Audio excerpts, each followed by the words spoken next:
All right, now typically you're going to be using your calculator anyway, so this is really just kind of a bonus thing, a reminder from last year if you did this then, or if you didn't, now it's new information for you.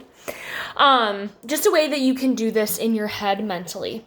So if D is not a perfect square, like how we ended up with in our last one, those aren't really perfect squares, but if you end up with something that's like an irrational number, something that's crazy long and it's not going to stop, you know how to approximate that in your head to get a roundabout answer. So let's say you're given something like this.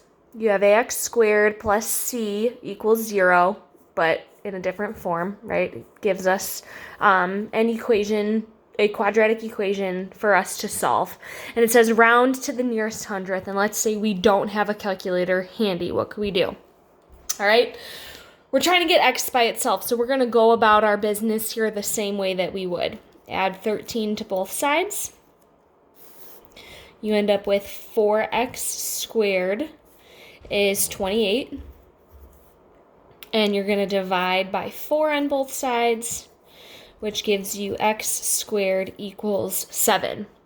And you're like, shoot, I do not know what the square root of 7 is off the top of my head, because that's not a perfect square, right? So what you can do to approximate the square root is think about what perfect squares is 7 between, right? Because the square root is going to end up being some decimal. So what are the two closest perfect squares that we have? So 7 is close to what perfect square? Well, I'm going to make myself a number line. It's pretty close to 9. 9 is a perfect square. And the square root of 9 is 3. Yeah? But 7 is less than 9, right? So what is the next closest perfect square that's less than 9? Well, it's 4. 4 is a perfect square. The square root of 4 is 2.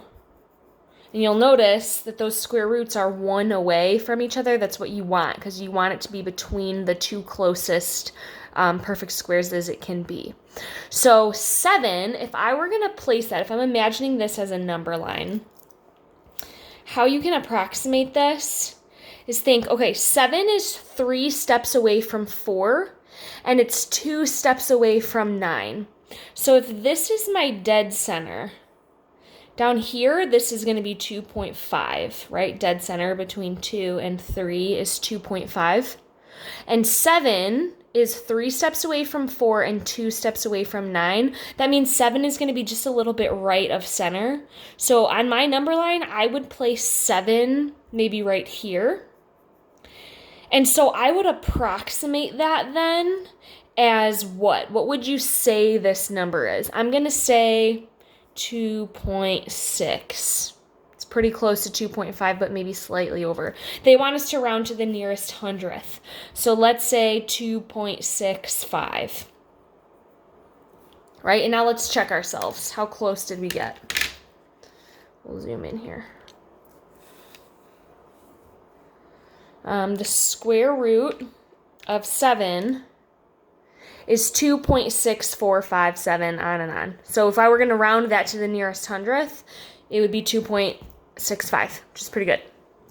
All right, so there's just a way of doing that mentally in case you forgot or wanted a little bit of a challenge.